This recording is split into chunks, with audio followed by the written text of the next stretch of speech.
Bonjour à tous, je vous donne rendez-vous vendredi 13 octobre prochain pour la deuxième édition des ateliers du trading en compagnie de Bernard Pradeclos, Eric Lefort et Eric Norland qui est l'économiste du CME.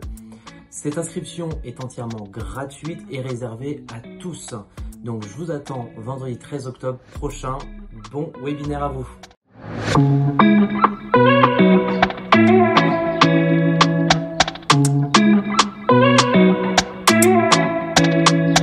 On est sur une semaine très spéciale pour beaucoup de raisons. Déjà, on va revenir un petit peu sur ce qui s'est passé vendredi, mais on est sur une semaine spéciale en raison de la nouvelle guerre qui est en cours. Alors, est-ce que ça va vraiment dégénérer sur une guerre? Est-ce qu'on va se retrouver à ce qu'on avait connu il y a, enfin bref, ce que certains avaient connu il y a 50 ans en arrière? Mais ce qui est certain, c'est que situation très spéciale, très peu joyeuse, bien évidemment.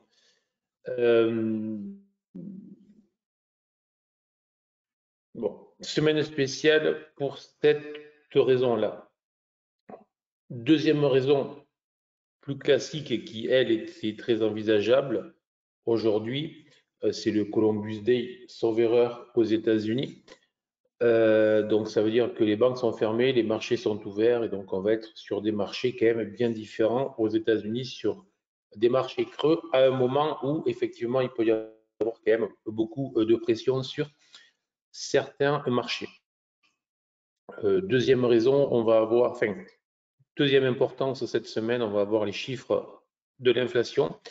Et au vu des chiffres qu'on a eus sur le chômage ce vendredi, j'y reviendrai. Bien évidemment, ça peut avoir des implications relativement fortes, donc ça va être à surveiller et à suivre de manière très attentive. Bonjour, bonjour, bonjour, mille merci de dire bonjour quand vous arrivez. Très, très agréable. Je peux vous l'assurer, c'est très, très agréable. Et enfin, le troisièmement, c'est début des résultats. Alors, ça fait deux, trois trimestres maintenant que l'on attend que les résultats soient impactés par la hausse des taux.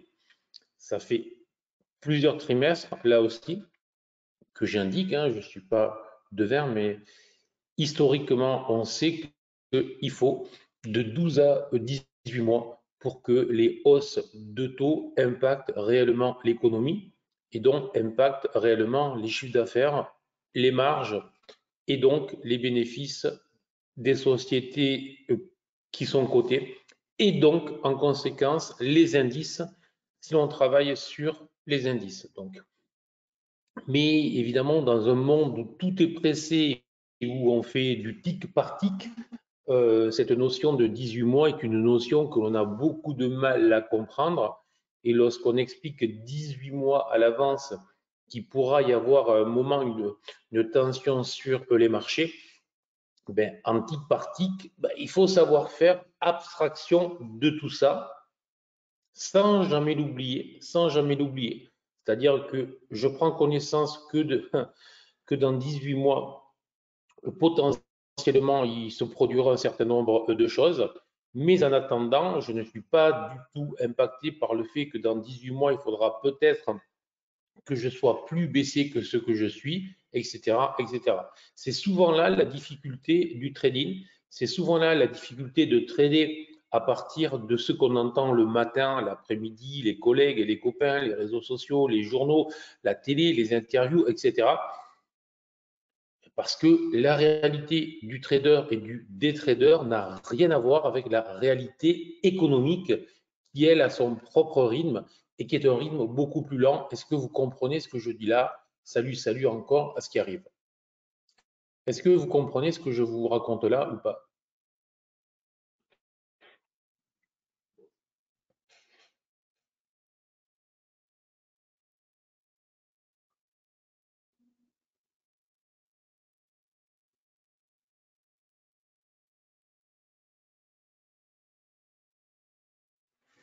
Ok, a priori, tout le monde a bien conscience de Crystal Clear. Ah, ça me plaît ça. A très conscience du truc, donc ça me va. long DAX 15 150, sortie 15 280, liquide dedans. Félicitations Bertrand. Ok, voilà. Donc, ceci est vraiment très important. Et donc, nous y arrivons. Je veux dire, nous y arrivons. Nous y arrivons. Enfin, la macro, c'est du long terme. Non, excusez-moi, Dominique. C'est pas du long. Enfin, oui, c'est du long terme, mais je veux dire, à un moment, le long terme, c'est le présent. À un moment, le long terme, c'est le présent. La difficulté, c'est de se projeter. En fait, la macro, enfin, moi, je travaille beaucoup avec la macro parce que j'ai une formation, enfin, j'ai à la fois une formation, on va dire, études supérieures en économie et en finance et une formation très personnelle de trading, pur trader, scalper. Bon. Mais la macro, c'est du long terme en vision, mais à un moment, c'est le présent. Et donc, c'est le trader qui va prendre appui sur la macro lorsque les événements que l'on a pu anticiper, si je puis dire, grâce à la macro, surviennent. Et qu'on va avoir le là, donc le timing, grâce au mouvement sur les prix.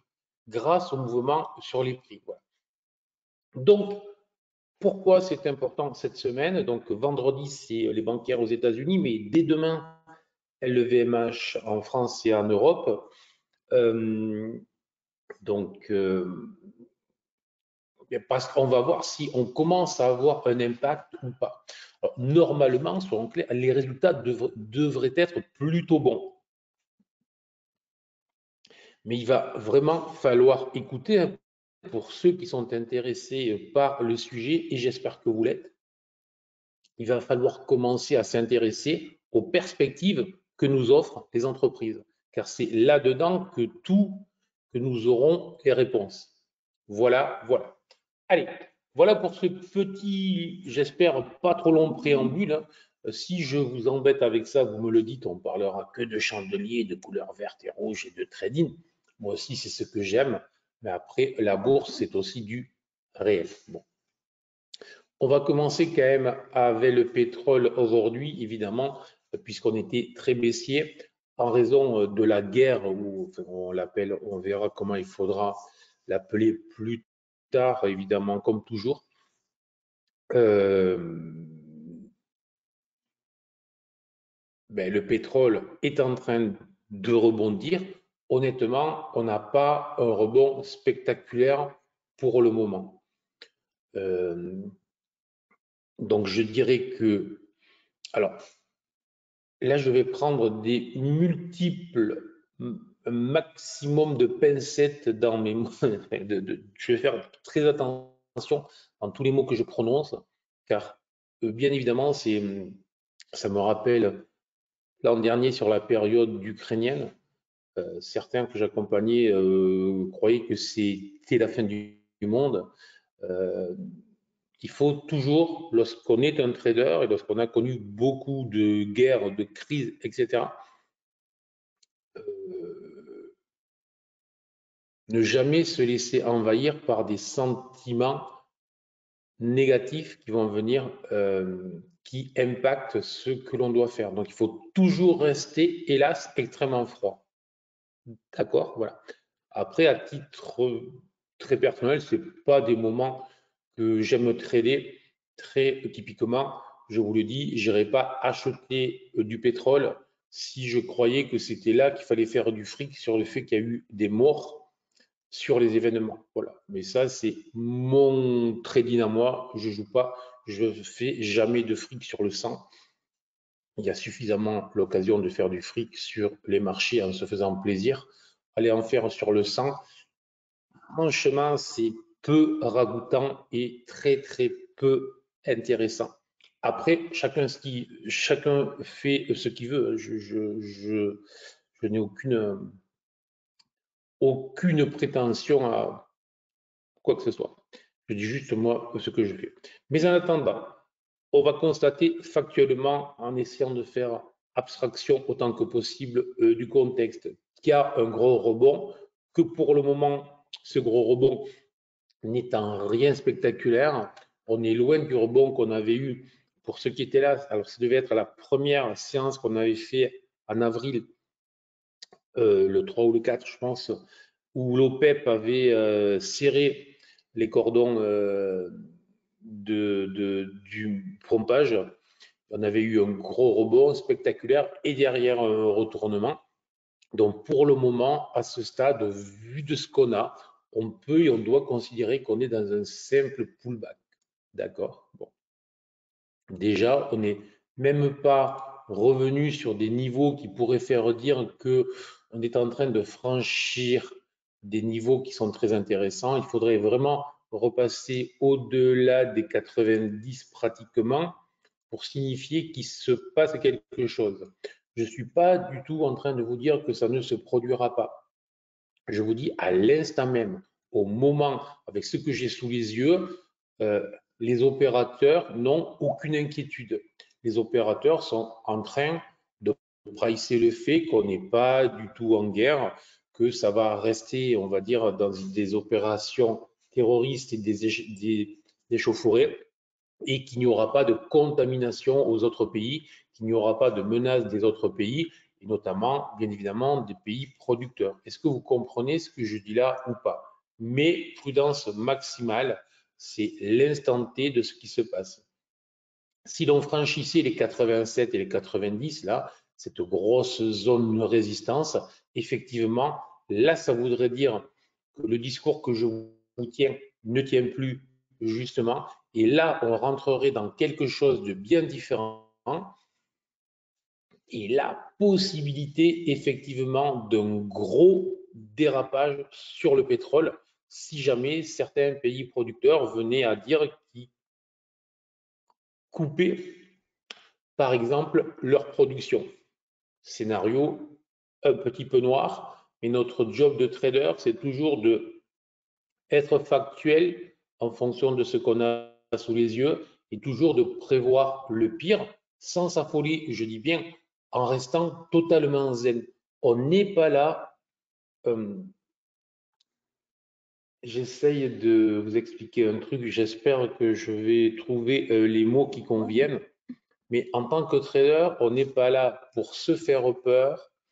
Je ne suis pas là pour vous faire peur. Il y a suffisamment de vendeurs de peur et vendre la peur fait vendre. Hein, je veux dire, incontestablement, vous voulez vendre, vous voulez faire des vues YouTube, etc. Vous faites un titre, c'est la fin du monde, c'est le crack, c'est la guerre, ça marche. Bon. Moi, faire peur ne m'intéresse pas. Et donc, en tant que trader, on doit avoir nos scénarios du pire, car c'est notre argent qui est en jeu, hein, puisqu'on fait du trading, on ne fait pas de la publicité ou on ne fait pas de je ne sais quoi. Donc, ceci est très important. Je prévois le pire, mais sans jamais que je sois, sans jamais être affecté par ce scénario du pire. C'est-à-dire que je suis en train froidement de vous dire, si on dépasse les 90, ça peut vraiment partir en cacahuète sérieusement. Et là, on peut être en mode hors de contrôle pour le pétrole. Et parce que ça voudrait dire probablement ce que je vous ai dit, qu'il y a un élargissement du conflit, scénario possible bien évidemment. Bon, donc ça c'est bien évidemment pour moi le scénario du pire et surtout pour ceux qui sont sur la zone du conflit et pour les marchés financiers qui là ont un intérêt nettement moindre, bien évidemment. Mais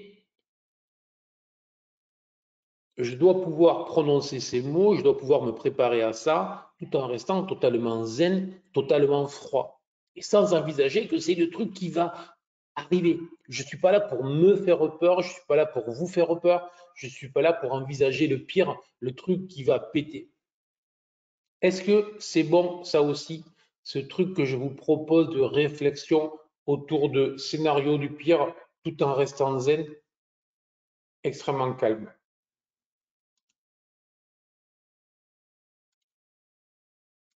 Oui, Bertrand,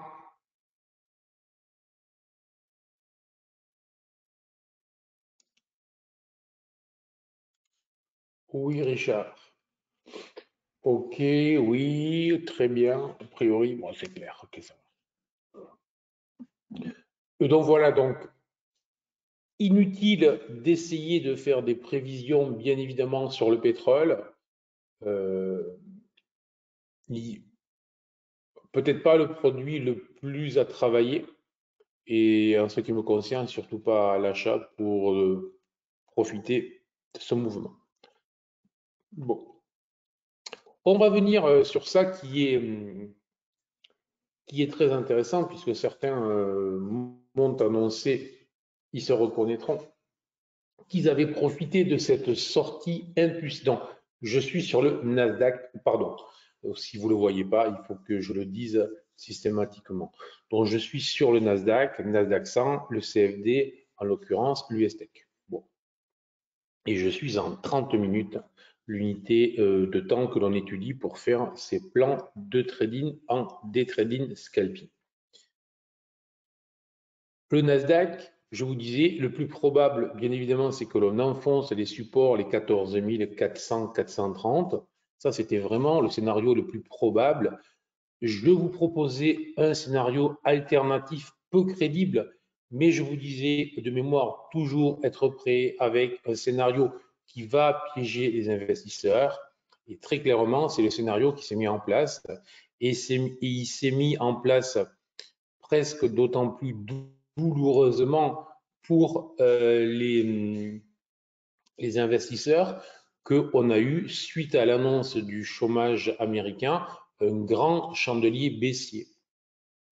Et là, écoutez bien ce que je vous raconte si vous travaillez avec GTS, même sur les trading range. Hein. Alors, sur les trading range, je vous rappelle que je vous avais dit éviter, tant qu'on est au milieu, il peut y avoir plein de faux signaux. Bon. Le moins qu'on puisse dire, c'est que si vous m'aviez écouté, a priori, c'était plutôt pas idiot.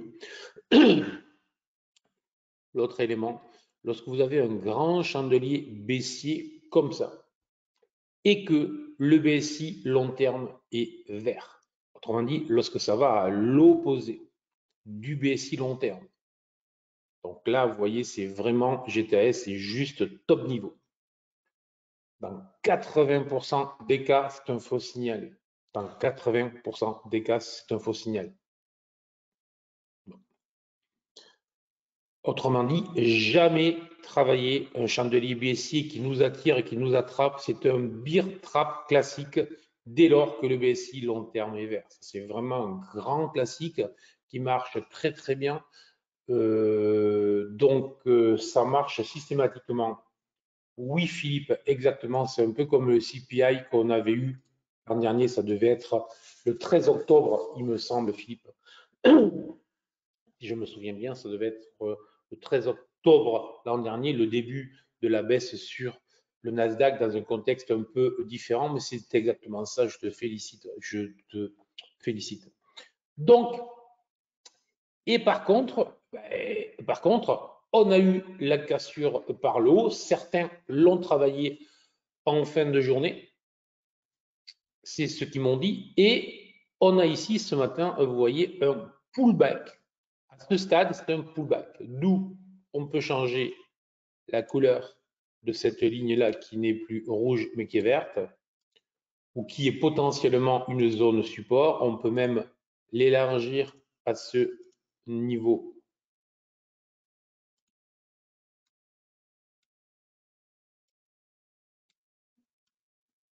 Là, voilà. Donc, ce qui nous offre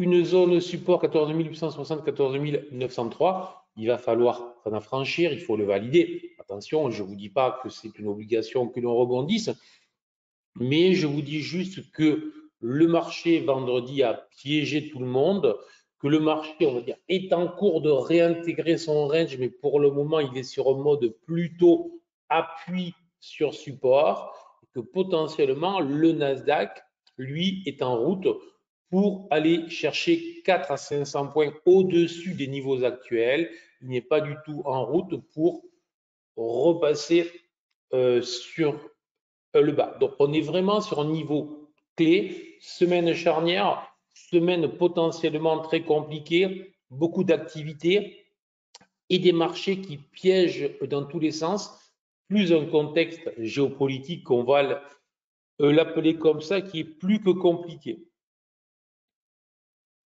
Dans ce cadre, il faut avoir des repères extrêmement clairs. Si on n'a pas des repères extrêmement clairs, tout est trop risqué. Donc, repères extrêmement clairs, obligatoires, indispensables. Donc, moi, je vais considérer ce matin-là, en dépit de tout ce qui se passe, le Nasdaq est en train de me donner, de m'offrir un signal haussier. J'ai breaké, j'ai mon pullback, et il tend plutôt pour aller chercher les 15 400 points, 15 350 points, donc une zone entre le 400 et le 350, plutôt que de s'effondrer. Quand est-ce que j'invaliderai ça? Je l'invaliderai déjà, passage sous le nuage, autour des 14 830 et invalidation définitive sous le BSI Line 14 760 70. Donc pour le moment, je vais considérer que tant qu'il est à ce niveau-là, vraiment, le Nasdaq est plutôt sur un biais haussier très clair. Est-ce que vous comprenez ce que je dis là ou pas? C'est vrai aussi la configuration inverse, oui, bien évidemment, Bruno. Bien évidemment, c'est pas. Là, je prends l'exemple, mais je vous l'ai déjà dit, hein, Bruno, tout ça. Pourtant, sur ton graphe 310, un grand chandelier baissier long terme continue à la baisse. Pourtant, ok. Alors, règle de base en trading. Mettez-vous ça en tête une fois pour toutes. Il n'y a pas de vérité absolue en trading.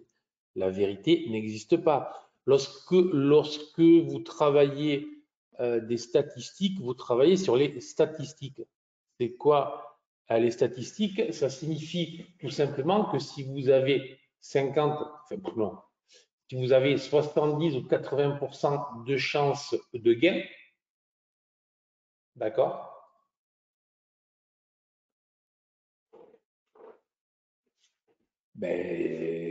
Vous en avez 20, 30 ou 40 qui sont en perte, tout simplement.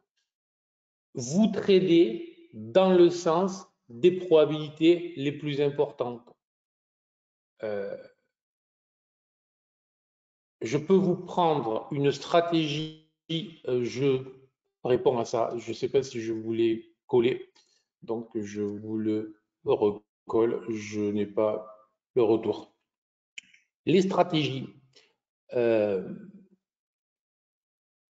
va prendre un exemple. J'ai une stratégie qui marche à 70%. Voilà. Je peux vous démontrer si je veux être agaçant, et je peux l'être pour vous faire réfléchir foncièrement sur le trading. Je peux vous mettre 30 exemples sur 100 où la stratégie va faire l'inverse de ce que je veux qu'elle fasse. D'accord? Bon.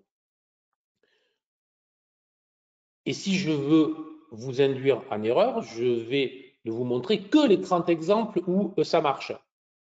Et notre cerveau fonctionne ainsi de cette manière assez merveilleuse qu'il va se dire « Waouh, c'est fabuleux, je viens de voir 30 exemples où ça marche. » Mais sur 100, il y en aura. Est-ce que vous voyez ce que je veux dire ou pas? Parce que ça, c'est essentiel. Le nombre de traders que je récupère qui, parce qu'ils ont vu 3 exemples de trucs qui marchent, continuent à le trader et puis après sont surpris du fait que ça ne marche pas, voilà. Pour établir une stratégie de trading, notamment quand je faisais du trading algorithmique. Gaël, est-ce que vous comprenez? Pour établir une stratégie de trading, il faut au minimum 300 occurrences. Le minimum 1000, c'est mieux.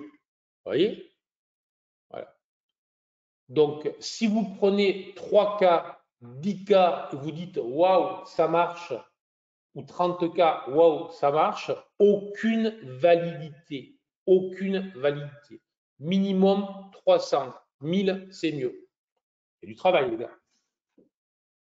Donc, c'est pour ça que enfin, moi, toutes les stratégies que je trade,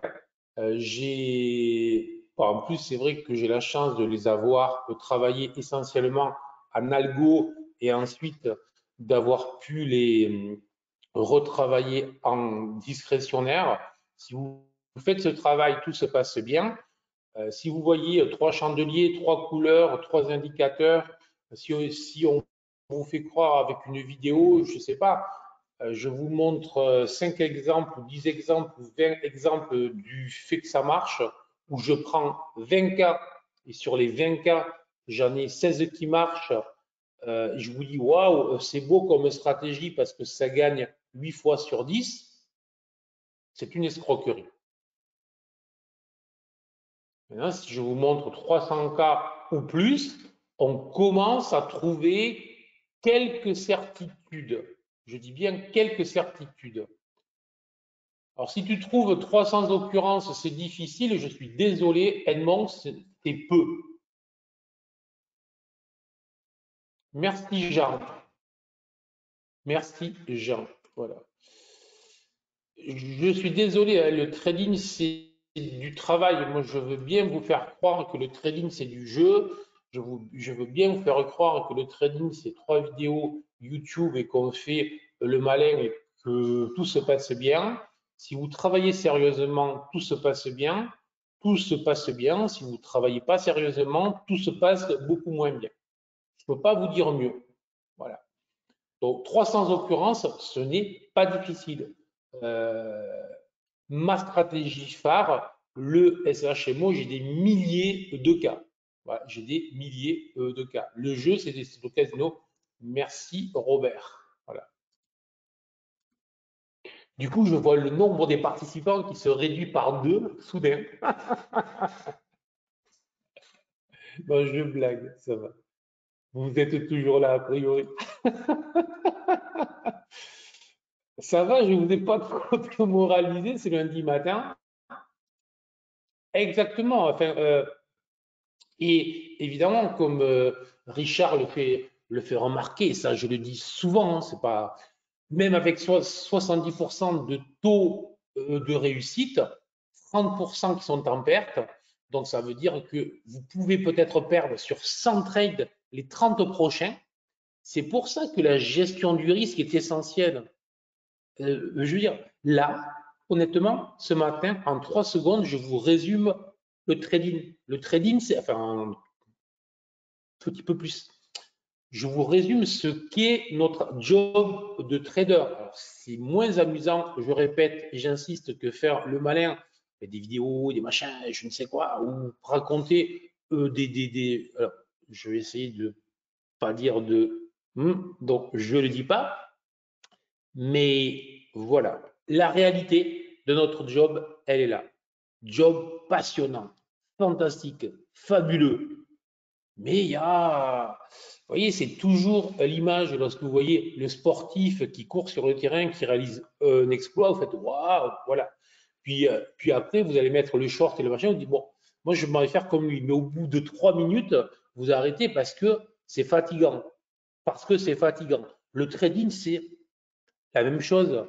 Ça a l'air facile si l'on a fait avant les efforts dans l'ombre de travailler, de suer, de faire tout ce qu'il faut. Et après, le trading est simple parce qu'on a travaillé. Je sais pas, je sais pas si je suis clair. Bernard, le seul formateur qui fait fuir ses clients. Philippe, il me semble que tes clients, donc a priori, tu dois être content. Ben, disons que moi, je ne suis pas là pour raconter des cracks. Donc, moi, je dis la vérité. Je veux dire, c'est trop facile, honnêtement, de vendre une formation. C'est pour ça que je forme très peu, parce que je voulais faire qu'avec des gens sérieux. qui ont envie, qui sont motivés, et qui vont travailler et qui vont réussir. Et qui vont réussir. Les vérités sur les métiers sont le nombre est pourtant doublé. Pourtant, les vérités sont ici. Ouais. Normalement, si vous faites ce qu'il faut, honnêtement, vous avez 8 chances. Ouais, 8, enfin, si vous bossez bien, vous devez être parmi. Enfin, je vais y arriver. Si vous bossez bien, il n'y a aucune raison pour ne pas réussir. Aucune raison.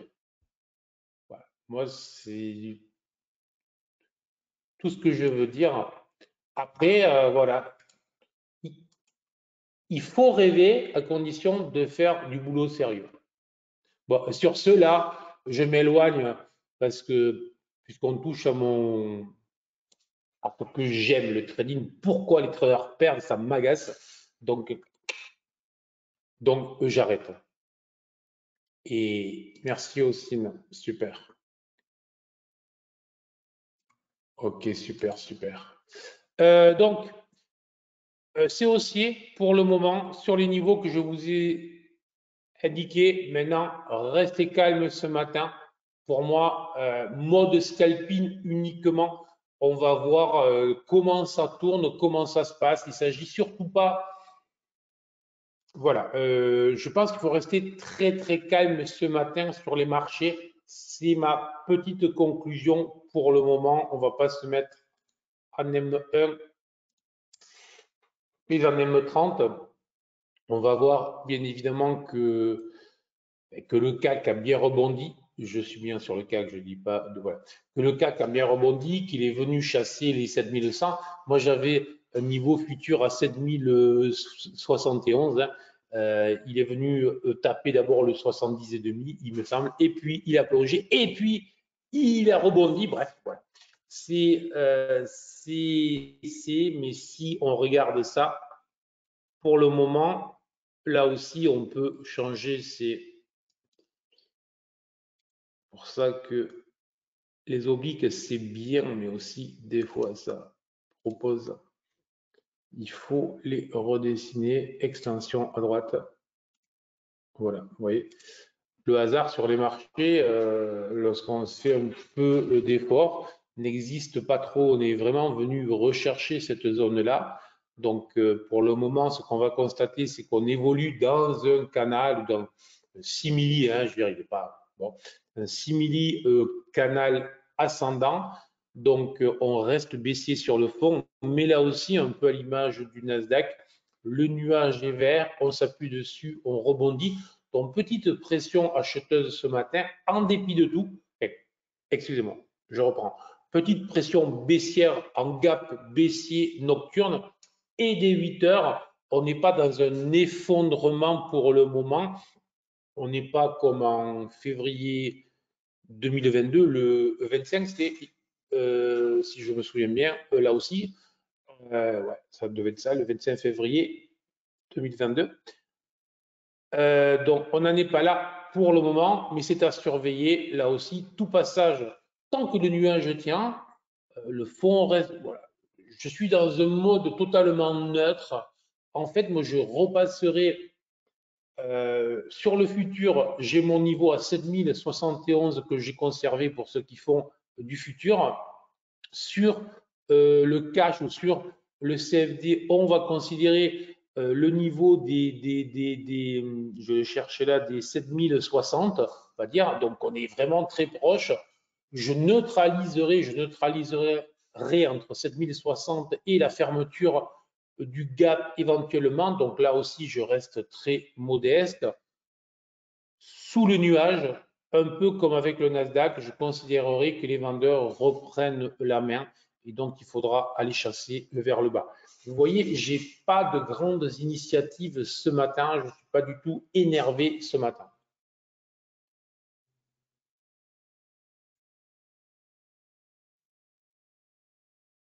Ok Thierry, ben, je pense que c'est ce que j'ai fait, non, du coup.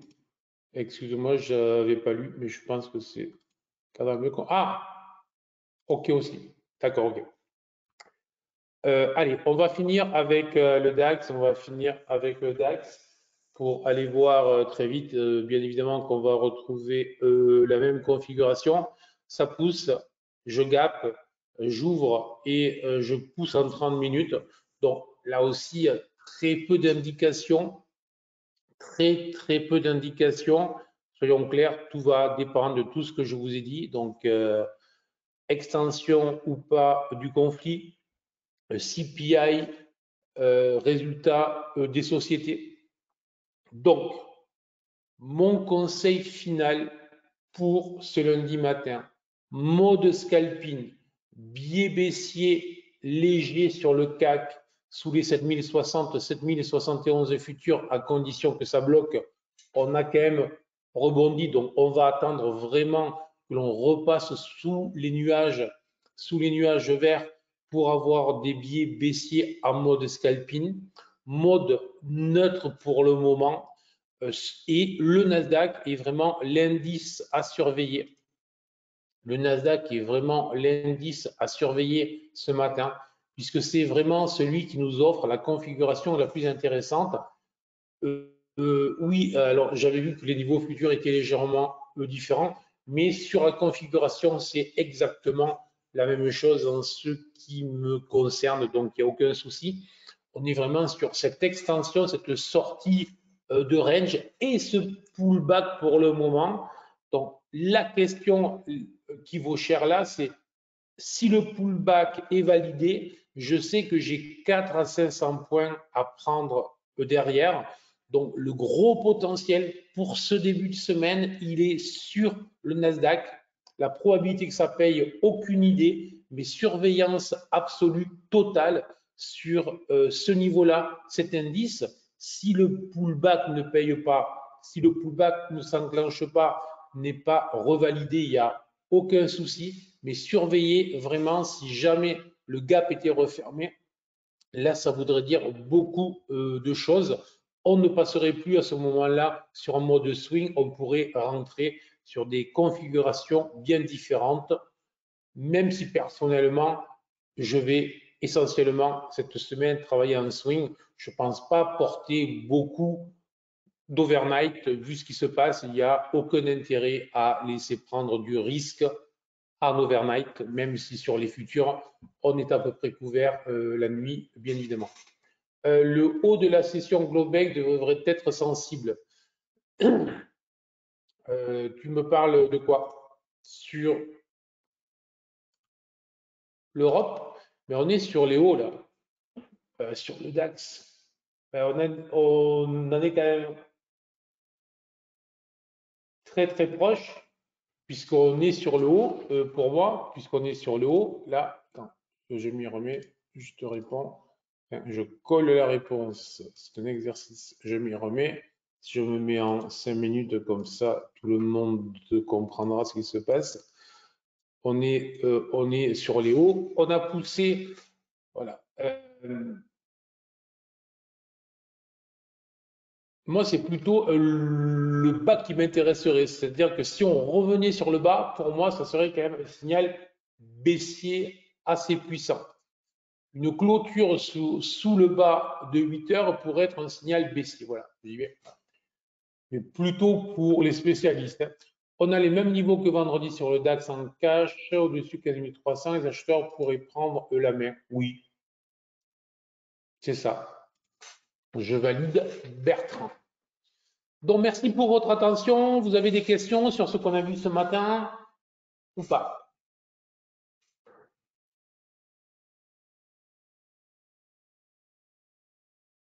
A priori, il n'y a pas de questions.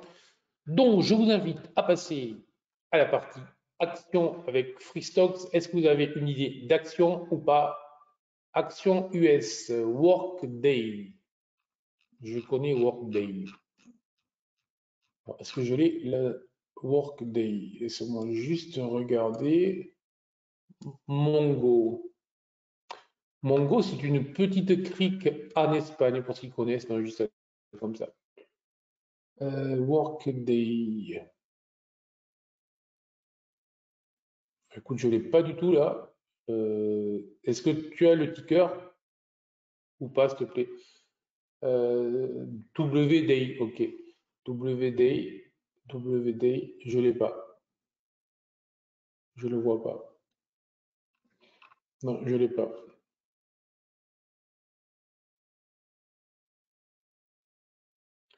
Même le lundi, tu restes au top. Merci Richard. Salut Régis.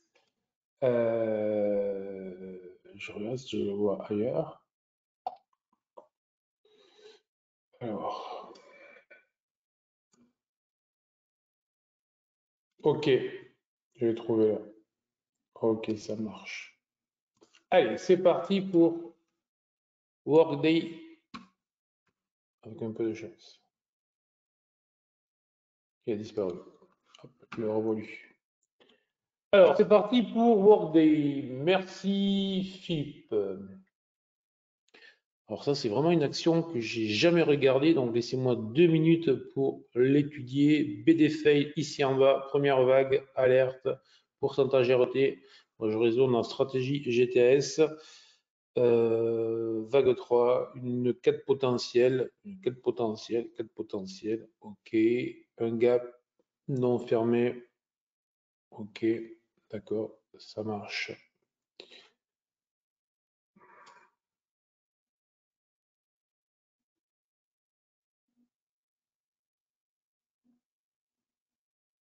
Bon, déjà, alors,